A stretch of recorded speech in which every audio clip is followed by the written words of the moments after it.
Durou menos de 2 horas a reconstituição da morte de Danilo Souza. A polícia levou um dos suspeitos até o local do assassinato do menino para tentar esclarecer detalhes do crime. Quase R$100 mil de prejuízo. Uma loja de peças é furtada em Itumbiara. Imagens de câmeras de monitoramento registram a chegada dos criminosos. Um idoso de 68 anos é resgatado na região da Chapada dos Veadeiros depois de 10 dias desaparecido. E a preparação do comércio para o Dia dos Pais. Quinta-feira, 6 de agosto, o seu Jornal Anhanguera está no ar.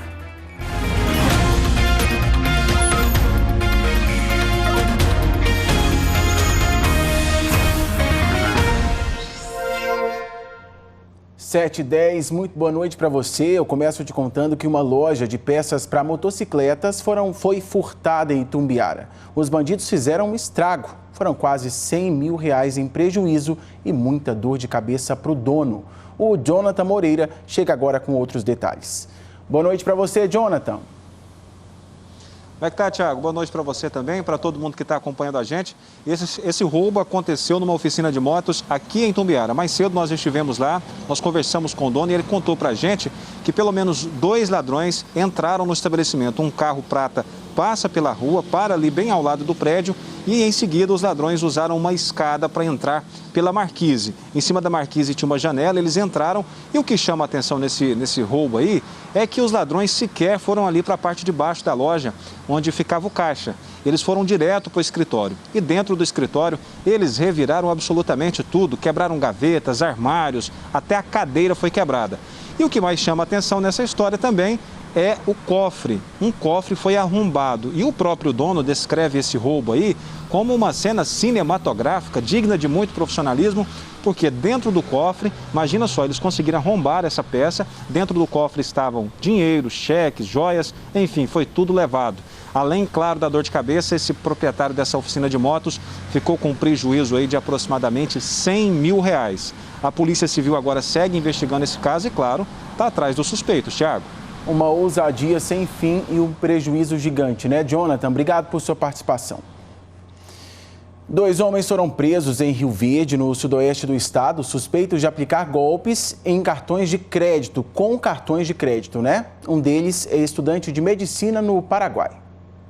Com os suspeitos foram apreendidos celulares, computadores, cartões, maquininhas de cartão e documentos falsos. A PM foi até o endereço para cumprir mandado de prisão de um homem de 32 anos que tem várias passagens pela polícia. Além de todo o material, os policiais ainda encontraram outro homem no apartamento. Ele também já tinha sido autuado por alguns crimes, como porte ilegal de arma. Oriundo de Fortaleza e faz faculdade no Paraguai, faculdade de medicina. São indivíduos que se juntaram para praticar golpes aqui em Rio Verde. Os 2 são suspeitos de aplicar golpes com cartões de crédito em Rio Verde há pelo menos 2 meses.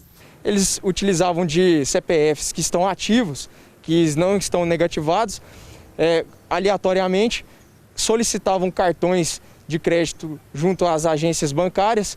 Quando esses cartões chegavam, um outro membro da quadrilha recebia como se fosse a pessoa que havia solicitado e então eles, de posse desse cartão, passavam a fazer compras e resgatar, estornar dinheiro para que pudesse ser utilizado para outras práticas. Tem que ficar esperto. Um homem de 28 anos morreu depois de um confronto com a polícia de Itumbiara. O suspeito tem uma extensa ficha criminal. Thales Henrique Silva Prateado tinha 28 anos. Ele morreu após uma troca de tiros com a polícia militar nesse bairro de Itumbiara. Segundo a polícia militar, era pouco mais de meia-noite quando esse homem passou em um veículo em atitude suspeita. Os militares deram ordem de parada, mas ele seguiu viagem. Quando chegou nessa esquina, o homem teria descido do veículo e feito disparos contra os policiais, que revidaram. O suspeito foi atingido. Ele foi socorrido pelo Corpo de Bombeiros e encaminhado para o Hospital Municipal, mas não resistiu. É um indivíduo faccionado, conhecido inclusive como sendo uma das lideranças do tráfico de drogas aqui no município de Itumbiara e já tinha passagem pelo crime de homicídio e tráfico de drogas. Quanto mais, inclusive estava de tornozeleira, estava com capuz dentro do carro, drogas também. tá? E o revólver que ele utilizou aí no confronto com a Polícia Militar. Um outro suspeito também morreu em confronto com a polícia em Piracanjuba. Equipes do Comando de Patrulhamento Tático faziam uma fiscalização pelo setor aeroporto quando foram recebidos a tiros. Os policiais revidaram e atiraram contra Fernando Cândido Vieira, de 31 anos. Ele chegou a ser socorrido, mas não resistiu. A pistola usada pelo suspeito foi apreendida. Dia decisivo na investigação da morte do menino Danilo. A reconstituição do crime aconteceu hoje à tarde. O repórter Gabriel Garcia acompanhou e agora nos traz todas as informações ao vivo. Oi, Gabriel, boa noite para você. Oi, Thiago, muito boa noite para você, para todo mundo que nos acompanha no interior do estado. A reconstituição estava prevista para acontecer de 4 a 6 horas, mas durou menos de 2 horas. Foi um trabalho muito rápido, mas que movimentou o Parque Santa Rita aqui na capital. Foram dezenas de policiais civis e peritos que participaram desse trabalho, isolaram as ruas, afastaram os moradores, pediram para todos eles voltarem para suas casas, afastaram também a imprensa para que não comprometesse o andamento das investigações e todo esse trabalho de perícia. Os policiais chegaram no Parque Santa Rita por volta de 2h30 da tarde. Às 13h20 eles começaram essa perícia, começaram a fazer essa reconstituição. Estavam presentes a mãe do Danilo, 2 testemunhas consideradas fundamentais para o caso e também o padrasto Reginaldo. O Ian, que é apontado como um dos suspeitos para o crime, também estava no local, mas não participou da reconstituição porque a justiça aceitou um pedido dos advogados de defesa para que ele não participasse, para que ele não acompanhasse. A gente tem um trecho desse documento para mostrar para vocês, onde a justiça aceita esse pedido dos advogados de defesa e justifica que, em razão da Delegacia de Homicídios ter determinado a participação do Ian na reprodução simulada, foi visto como uma coação ilegal diante da não obrigatoriedade de sua participação. O advogado que está representando o Ian justificou para a gente que ele não teria essa obrigatoriedade de acompanhar essa reprodução simulada, mesmo já que todo esse tempo e andamento do caso ele já ajudou nas investigações, prestou depoimento pelo menos 7 vezes. Foi sobre isso que nós conversamos com ele agora há pouco e é o que a gente mostra para vocês agora. A Constituição da República garante a todo e qualquer cidadão o direito à não autoincriminação. Ele não é obrigado a produzir provas contra si mesmo, de modo que a investigação é quem tem o ônus, quem tem a responsabilidade de apurar as razões, os motivos e as circunstâncias do fato. O investigado não precisa colaborar se ele não quiser. Nesse sentido, como há uma garantia constitucional, o Ian está sendo protegido por essa garantia, por conta de uma decisão liminar em habeas corpus, impetrado pela defesa. Os advogados conversaram com o Ian mais ou menos meia hora na viatura da polícia onde ele estava. O Ian chegou a sair da viatura, voltou logo em seguida. E assim que os advogados apresentaram esse pedido para a Polícia Civil, reconheceu esse pedido, os policiais reconheceram esse pedido, eles foram embora, desfizeram toda aquela movimentação e a Polícia Civil disse que mesmo com o Ian não tendo participado, eles conseguiram fazer a reconstituição. Thiago. Obrigado por sua participação, Gabriel. Boa noite para você e bom trabalho. E mais um suspeito de roubo de gado na região sudoeste do estado foi preso pela Polícia Civil de Mineiros. Quem tem mais informações para a gente é a repórter Tássia Fernandes, que fala ao vivo de Jataí. Esse roubo aí foi no mês passado, não foi isso, Tássia? Boa noite para você. Exatamente. Boa noite, Thiago. Boa noite a todos. Esse roubo foi no dia 15 de julho e esse jovem preso hoje, que tem 19 anos, o Felipe Gomes Neto, segundo a polícia, é um dos responsáveis por render e ameaçar as vítimas por pelo menos 12 horas. Entre essas vítimas, 4 adultos e 5 crianças. Enquanto as pessoas foram feitas reféns, os outros criminosos roubavam mais de 140 cabeças de gado da fazenda. Esses animais foram recuperados e outras 2 pessoas, outros 2 homens suspeitos de participação nesse crime já estão presos. Um deles, inclusive, que já havia trabalhado nessa fazenda por 6 anos. Nós não conseguimos contato com a defesa do suspeito preso hoje. A Polícia Civil disse que continua com as investigações para identificar outros integrantes dessa quadrilha de roubo de gado aqui na região sudoeste, inclusive para identificar as pessoas que iriam receber esses animais roubados. Thiago. Obrigado, Tássia. Boa noite para você aí em Jataí.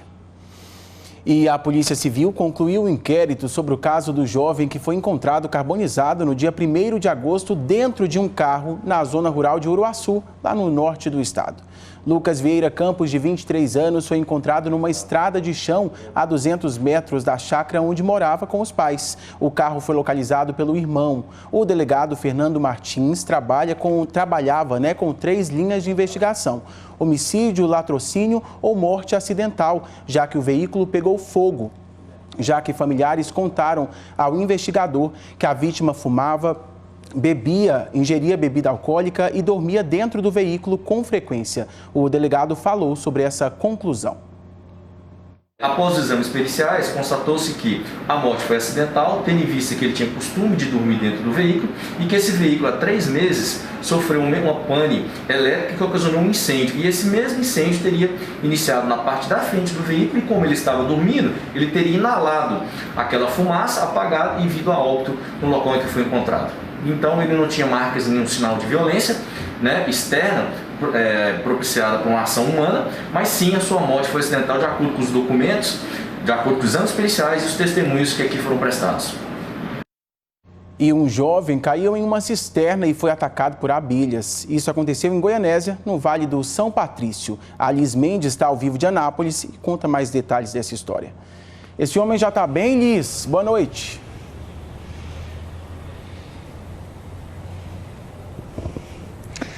Olha, Thiago, ele já está fora de risco, felizmente, mas viveu uma situação, no mínimo, desesperadora, viu? Boa noite para você, boa noite para todo mundo. Esse homem, que tem 64 anos, é também funcionário da Prefeitura de Goianésia e estava trabalhando junto com outras pessoas, limpando um lote, uma área lá na região do bairro Jardim do Cerrado, lá em Goianésia, quando essas pessoas foram atacadas por abelhas. E aí eles correram, para fugir desse ataque. E nessa fuga, esse homem de 64 anos acabou caindo dentro de uma cisterna desativada. Só que, infelizmente, era justamente onde estava o enxame, a casa das abelhas. Então, na queda, ele fraturou a bacia. Os colegas até tentaram chegar perto dele para ajudar o homem a sair dessa cisterna, mas devido ao ataque das abelhas, não conseguiram se aproximar e aí chamaram os bombeiros. Vamos ouvir agora o que diz o Major Juliano, que é comandante do Corpo de Bombeiros lá em Goianésia, e ele vai falar pra gente como foi o trabalho de resgate desse homem. O Corpo de Bombeiros chegou no local, fez uso de escada e de uma roupa de apicultor para fazer a retirada desse servidor, que tinha mais de 60 anos de idade. O mesmo recebeu os primeiros socorros e foi encaminhado ao Hospital Municipal para os cuidados devidos. Imagina o susto. O Corpo de Bombeiros encontrou um idoso de 68 anos que estava desaparecido há 10 dias em São João da Aliança, na região da Chapada dos Veadeiros. Sobre esse assunto, nós vamos conversar com o repórter Marcos Moreira, que fala ao vivo de Lusiânia. Como esse idoso foi encontrado, hein, Marcos? Boa noite para você.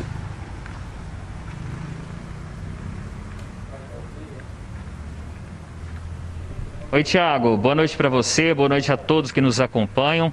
Pois é, o seu Joaquim, de 68 anos, foi encontrado numa área de cânion e de cachoeiras lá em São João da Aliança, município que fica ali bem na entrada da Chapada dos Veadeiros. Ele estava num local que é geralmente usado mais por moradores do que por turistas.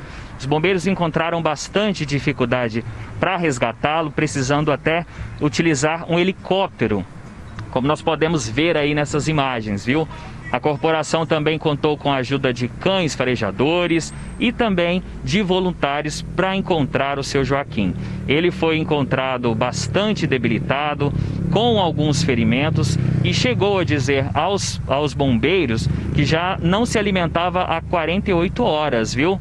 A última informação que nós obtivemos aí sobre o seu Joaquim, Thiago, é que ele está bem, ao lado dos familiares e recebendo todo o atendimento médico num hospital lá em São João da Aliança, viu, Thiago? Eu fico pensando no sofrimento dele e no desespero da família, hein, Marcos? Boa noite para você, bom trabalho aí em Lusiânia.